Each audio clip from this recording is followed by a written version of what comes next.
Good evening, I'm Jeff Lyons. It is Wednesday night, June 25th, 9 o'clock, time for the First Alert Weather Show at 9. I am watching your comments here on the 14 News Facebook page, so you can comment in if you have any questions or concerns, and we will answer those about halfway through the show. And just a reminder, we do this show every night at 9 o'clock, so you got a chance to get your weather in long form and ask your questions there before you head off to bed or streaming or whatever you happen to be doing.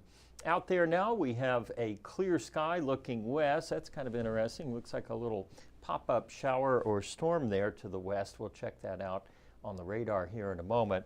What you need to know is we are still in basically the same situation we've been in all week, which is a heat wave, hazardous heat, especially during the hottest part of the day. Our biggest concerns are health related. Heat stroke, heat exhaustion, which can set in very quickly if you're not prepared or if you do too much in the heat, especially in the afternoon. So hydration, rest, usual things will keep you safe here during this heat wave, which extends across the Ohio Valley and out into the eastern states too. The next 7 days will bring a slow but steady breakdown in the heat wave. We still have a couple more days to go. Over the weekend, some thunderstorms, and then we ease back down into the upper 80s. I know that doesn't seem like a huge cool down, but with less humidity, it will be actually more tolerable, more like typical late summer, late June, early July weather. Our heat index stair steps down a little bit too, and that will be primarily because of increasing cloud cover toward the end of the week. And the heat risk that you'll see here, it also starts to ease back a little bit as we get into the weekend and the start of next week, becoming more of a nuisance out there really than anything else. So we just need to stay the course here, and we will get to the other side of this heat wave in due time. Maybe a thunderstorm or two over the next couple of days, but really no organized widespread severe weather expected. Let's have a look at the radar here, and we were looking west. Could be this little shower that we were looking at out here, maybe just tall enough that it was triggering some returns there on the radar. But that's really the only thing I'm seeing right now. Let's bump up the sensitivity. Here's something interesting too. Yeah, we might be able to see it here. I'm not absolutely sure. Roosting birds, or birds coming in for the night, also show up on the radar too, and that may be part of what we're looking at. Bugs, of course, get up into the atmosphere, bats, things like that. And the radar, especially if it's just operating in clear air mode where it's sending out quite a bit of energy, can pick up on little stuff like that. So anyway, moving ahead here, again, pop-up showers maybe tomorrow, but the chances of it very slim, less than 20%. Friday's interesting. We have a line of thunderstorms possibly across southern Illinois, but that will break down as it moves into the tri-state because of the heat. We saw that yesterday where we had some thunderstorms along the Wabash River, and by the time they got to about Pike and Warwick County, they just completely died on the vine. We've got lots of folks outdoors in Owensboro for romp this weekend, and hopefully the rain will hold off for that event. We are seeing some scattered showers on Saturday night, and maybe again on Sunday as well. Our rain potential over the next 7 days still holding around an inch, so that's not really too much rain, especially if we get that.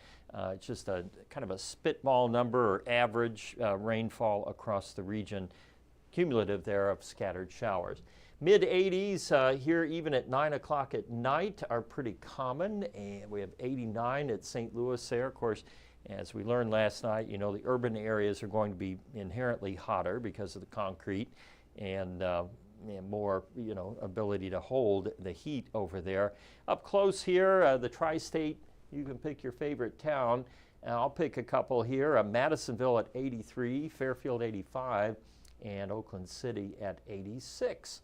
And our feels like temps are all in the 90s now, but coming down too.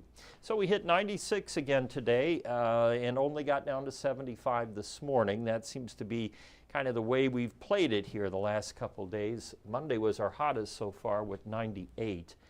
No rain in the gauge. We had trace yesterday at the airport, but that was it. So our numbers stand here. We're going to finish up with a wetter and warmer than normal June based on the trend here and how much rain we have in the gauge and how much month we have left. Tomorrow back up into the mid-90s again, and you can really see the old ring of fire here. High pressure right about here over Memphis, and then all the storms just rolling around it, you know, as you would expect in this formation. So we happen to be in the middle, therefore we're not going to see any cooling rain or thunderstorms until that high pressure breaks down a bit, and that should start to happen over the weekend. Again, a broader view there showing that line of showers trying to develop Friday afternoon, but not making much headway into the hotter air over the tri-state. Another round on Saturday and potentially Sunday. We could see some early showers and late storms. And then Monday, the cold front finally flushes through. We get a northwest wind and much more pleasant. 76 tonight with clear skies. Highs tomorrow up to 95 again. It'll, of course, be hot and humid. And the 7-day forecast has 2 alert days on it now. And we kind of dry out, well, we don't dry out till next week, but we have some thunderstorms in there to knock down the heat wave. We're not looking at widespread severe at this point either. And then longer range up to the 5th of July, our temperatures still expected to remain above average, and our rainfall slightly above average too. Our pet pick tonight, this is Molly, the box cat. Boy, we've all seen that look too. She's that's a pretty cat, but she looks a little irritated, as they often do, for reasons only they know. All right, let's check in with your questions and comments here. Jeff Miller enjoyed the Inside Look podcast with Jackie Monroe. All right, yeah, you can check that out. It's our latest podcast, just dropped today, actually. Jackie came in a couple weeks ago and recorded that with me, so she's doing great. Tabitha Adams, will Saturday and Sunday be washouts or scattered showers? I believe scattered showers, Tabitha. We don't really have the makings for, you know, like an all-day rain kind of thing like we were seeing a couple weeks ago, just scattered showers. Caston asks, how am I? Well, I'm fine. Hope I look okay. Don't look too beat up here. Lacey Martin, the heat is causing roads to be cracked, especially the road was buckled in Cape Girardeau. All right. Well, there have been a lot of roads that have started to, you know, give in to the heat. I think the asphalt gets a little soft too when it's like this. Paula Schaefer's in tonight. Brian Chris, will it rain in the afternoon on Saturday? Yes, there will be some. They're going to be scattered. This is going to be one of those forecasts you're not going to like me for because, you know, they will be scattered. I can't say, well, yeah, we have a line coming in at 2 and it'll be here at 4 and out at 6. It'll be one of those things like yesterday where they just pop up. And until we get an actual bona fide cold front that we can see on the map, see on the satellite radar moving, everything's going to be just kind of scattershot out there. Okay? So don't cancel your weekend plans. I guess that's my bottom line here. Don't cancel your plans just yet. Okay? We'll keep an eye on things for you. One thing I've been experimenting with here and talking about a little bit more is the wet bulb globe temperature. And this is a little different from the heat index because it takes many factors into account on how the hot weather would affect your body.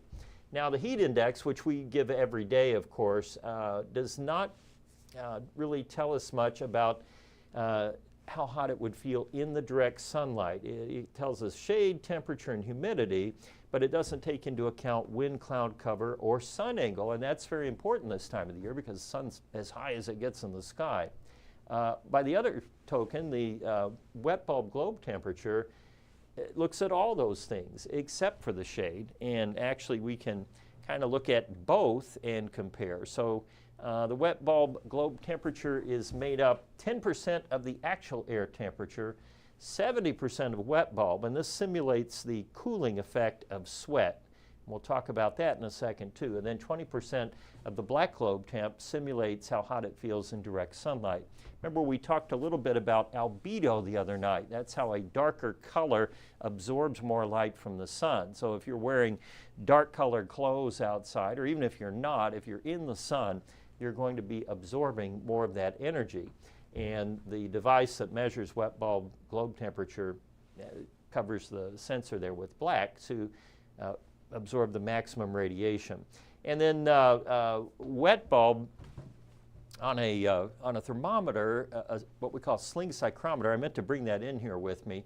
You have two thermometers, and one of them has a little wick on it that you put distilled water on, and then you swing it around, and the moving through the air evaporates the wet bulb. And so that temperature will be cooler than the dry bulb. And the difference between the wet and the dry bulb is used to calculate dew point, but it's also a factor here in the wet bulb globe temperature.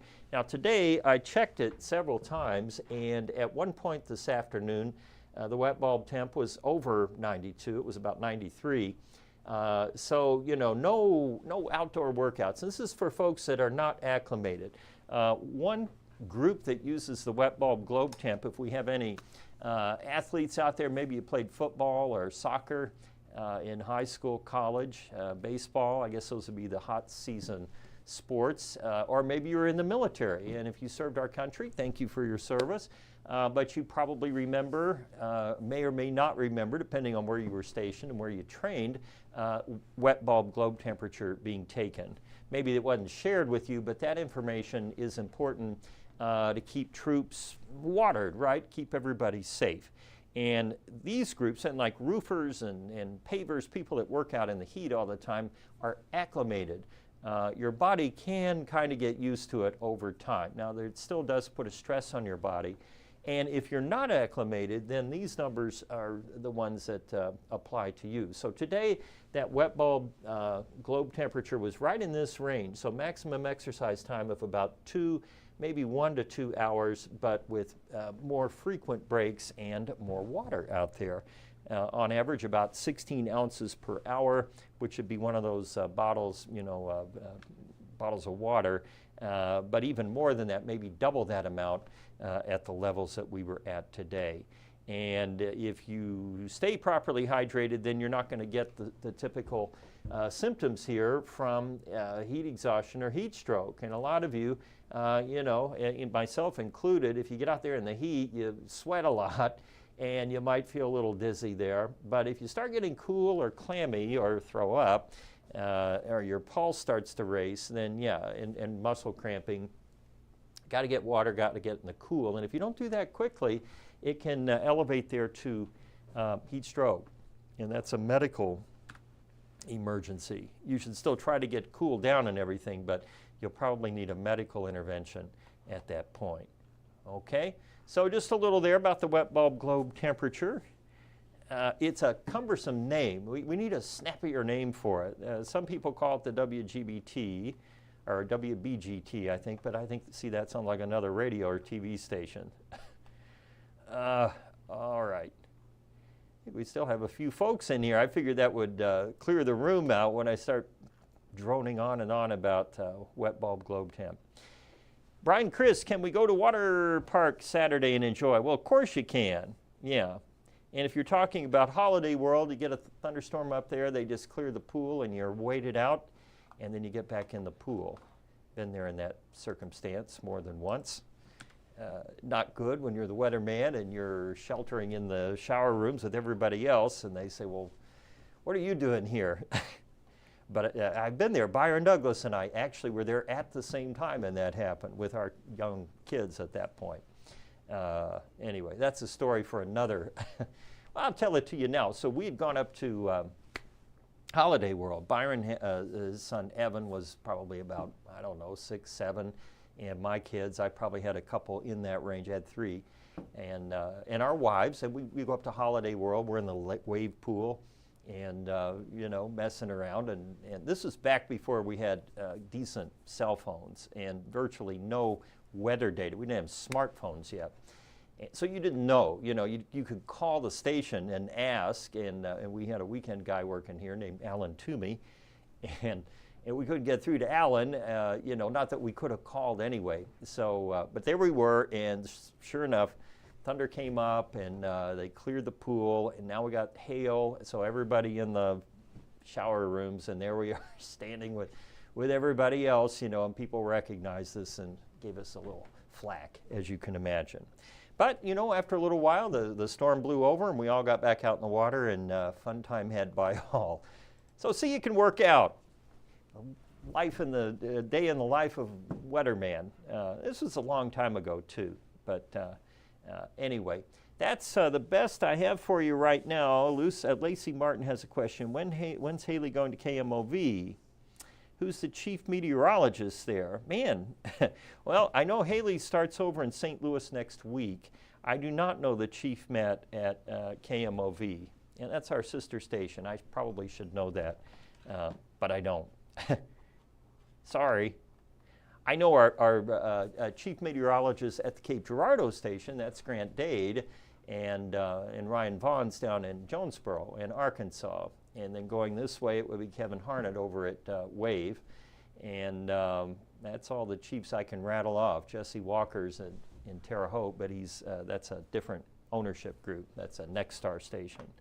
Okay? All right. Linda Hipschman missed the wet bulb globe discussion. Well, you'll have to play it back here. I don't think anybody could stand hearing it again, Linda. It was riveting. It was riveting. You know, the excitement might be too much for everybody. All right, well, if this hasn't been enough excitement, I'm fresh out. I will try to work something up for 14 News at 10. In the meantime, you stay safe and stay cool, and thanks for watching the 14 First Alert Weather Show at 9 o'clock.